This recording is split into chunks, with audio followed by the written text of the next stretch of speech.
کرو, اگر تم فقیر بھی ہو تو اللہ اپنے فضل سے تمہیں غنی بنا دے گا. یہاں تو لوگ اسٹینڈ ہونے کے چکر میں پتہ نہیں بڑھاپا نکال لیتے ہیں.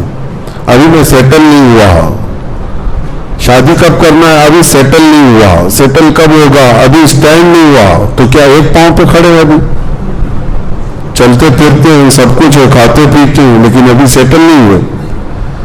اور سیٹل ہونے کے چکر میں ایک بات آپ کو میں بتا دوں, کبھی سیٹل نہیں ہوتا آدمی.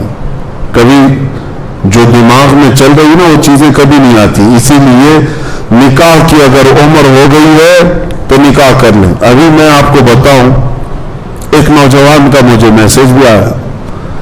وہ بیچارہ شادی کا خواہش مند ہے اور نوکری ابھی بھی اس کو لگی ہے, اور وہ ہم سے تو کہہ رہا ہے. ہم نے کہا گھر میں بتا دو, کہا ابا ماریں گے. کیوں؟ کہا عمر ابھی 21-22 سال کی ہے, گناہ میں پڑنے کا اندیشہ مجھے بہت زیادہ ہے. میں نے کہا بیٹا اسلام کا یہ فریضہ ہے, اگر اندیشہ ہے گناہ میں پڑنے کا تو نکاح فرض ہو جاتا ہے. فرض ہے, سنت نہیں, فرض ہو جاتا ہے. میں نے اس سے کہا کہ جاؤ گھر میں کہہ دو. تو 2-3 دن کنٹینیو سمجھانے کے بعد گیا اور گھر میں جا کر بولا کہ مجھے نکاح کی ضرورت ہے. جیسا بیچارے کا اندیشہ تھا باپ نے ویسا ہی کیا اس کے ساتھ. پھر اس نے کہا کہ میں حضرت نہیں کہہ رہا تھا کہ میرے باپ ناراض ہو جائیں, اب تو مجھ سے کہا کہ تجھے گھر میں کھانا پانی بھی نہیں دیں گے, بہت ناراض ہیں. کہا شادی پر ناراض؟ کہا باپ کی مرضی سے شادی کرنا ہے, باپ کی مرضی سے شادی کرنا ہے. اس کے اندر کیا چل رہا ہے باپ کو کیا پتا ہے؟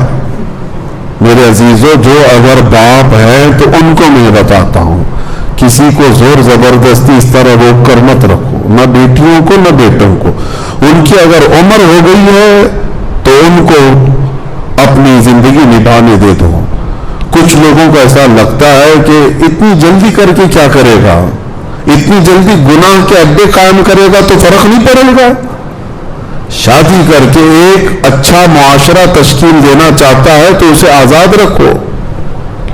بعض مقامات پر ہو سکتا ہے کچھ ماں باپ ان کے لیے سخت ہو جاتے ہوں, ہرگز نہ کریں. میرے آقا کا فرمان سنیں, 3 چیزوں میں تاخیر کرنا گناہ ہے. جب کسی کا انتقال ہو جائے تو جنازہ اٹھانے میں تاخیر کرنا گناہ ہے. جب نماز کا وقت ہو جائے تو تاخیر کرنا گناہ ہے. اور پھر فرماتے ہیں جب لڑکی بالغ ہو جائے تو اس کے نکاح میں تاخیر کرنا گناہ ہے. یہاں تو عمریں نکال دیتے ہیں لوگ, اور بہت سارے اس کے لیے پتہ نہیں کیا کیا معاملات ہیں. بہرحال اس کو آسان بنا ہے. اب یہاں پر ایک لطیفے کے طور پر ایک بات میں بتا دوں, آپ کو بھی سمجھا دوں. کل کو کوئی بیٹھ کر کے آپ کو پٹی پڑھانے کی کوشش کرے تو یہ بات یاد ہونی چاہیے. آیت ہے فَانْكِحُوا مَا طَابَ لَكُم مِّنَ النِّسَاءِ مَثْنَىٰ وَثُلَاثَ وَرُبَاعَ. تم میں سے جو عورتیں پسند آ جائیں نکاح کر لو, 2-2, 3-3, 4-4. یہ لفظ ہے. 2 مثنا کا مطلب ہوتا ہے 2-2, ثلاثہ کا مطلب ہوتا ہے 3-3, رباع کا مطلب ہوتا ہے 4-4. ویسے بھی میں آپ کو بتاؤں پوری امت جانتی ہے ہماری شریعت میں کتنے نکاح جائز ہیں, 4 ہیں. کرنا اور نہیں کرنا یہ الگ مسئلہ ہے. جائز کتنے ہیں؟ 4 ہیں. لیکن میں آپ کو ایک لطیفہ بتاؤں, ایک جماعت ایسی ہے جس نے 18 نکاح جائز کر دیے. ہاں 18 نکاح. شیعہ حضرات میں ایک طبقہ ہے, شیعہ حضرات میں ایک طبقہ ہے, ان کے 18 تک جائز ہے. کیسے؟ میں بتاتا ہوں.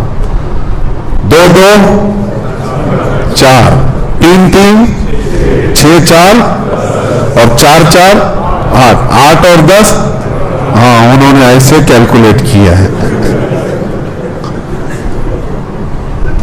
یہ تو اچھا ہے میرے عزیزوں, یہاں 4-4 تک کا لفظ آیا ہے, ورنہ یہ پتہ نہیں کیلکولیشن کہاں تک لے جاتے ہیں. یہ محاورے کا لفظ ہے, محاورے کا لفظ ہے. جیسے اللہ تعالیٰ نے قرآن میں فرمایا منافقین مر جائیں ان کے اوپر تم 70 بار بھی استغفار کرو گے تو اللہ نہیں قبول کرے گا. 70 بار مطلب ایک تعداد بتانے کے لیے کہا گیا, ایسا نہیں کہ 70 بار کرے گا اس سے زیادہ کرے گا تو معاف ہو جائے گا. کچھ ورڈز ایسے ہوتے ہیں جو محاورے کے لیے استعمال کیے جاتے ہیں.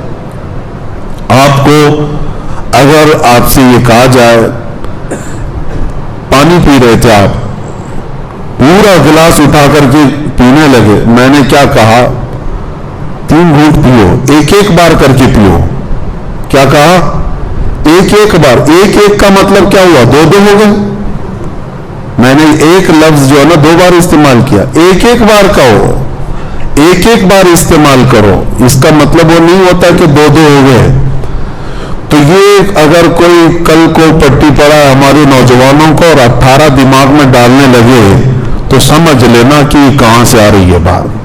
اسی لیے میرے عزیزو, ہاں بہرحال اللہ تعالیٰ نے 4 تک ہمارے لیے اجازت رکھی ہے. اس پر بھی آج ہمارے ملک میں کئی پاکھنڈیوں کو درد ہے, پھر 18 پر کیا واویلا مچے گا. 4 پر ہی ان کو تکلیف بہت زیادہ ہے. 18 کا اگر شوشہ چھوڑ دیا جائے, پتہ نہیں. آپ کو یہ بات بھی بتا دوں 4 پہ تکلیف کیوں ہے. 4 مسلمان کرتا نہیں الگ بات ہے, بہت مشکل سے کسی کی 2 ہیں, اور 4 تک جانا اب کے زمانے میں بہت مشکل ہے. لیکن اسلام نے ایک دروازہ کشادہ رکھا ہے. آپ کو اس کی حکمتیں بھی معلوم ہونی چاہیے. عورتوں کی تعداد مردوں سے زیادہ ہے. آپ کہیں پر بھی جا کر کے معلومات حاصل کر لیں, مردم شماری میں بھی آپ کو مل جائے گا. کئی علاقے ایسے ہیں جہاں عورتوں کی تعداد مردوں سے زیادہ ہے. اور پہلے کا دور ایسا تھا کہ جنگوں میں سب سے زیادہ کون شریک ہوتے؟ نوجوان لوگ. اور جب وہ شہید ہو جاتے تو ان کی بیوائیں کیا کرتی؟ کیا وہ زندگی بھر ایسی بیٹھی رہتی؟ تو جو باحیات ہیں ان کو حکم ہوا کہ تمہاری ایک بیوی ہے تو کوئی اور ایک بیوہ اور ایک کو رکھ لو, تاکہ وہ فاحشہ ہونے سے وحشہ ہونے سے تو بہتر ہے کہ کسی کی بیوی بن کر کی زندگی گزارے. یہ اسلامی حکمت ہے. کسی عورت کو اسی طرح آزاد چھوڑ دینا اس سے بہتر ہے کہ کسی کی بیوی بن کر کے وہ گھر سنبھالے.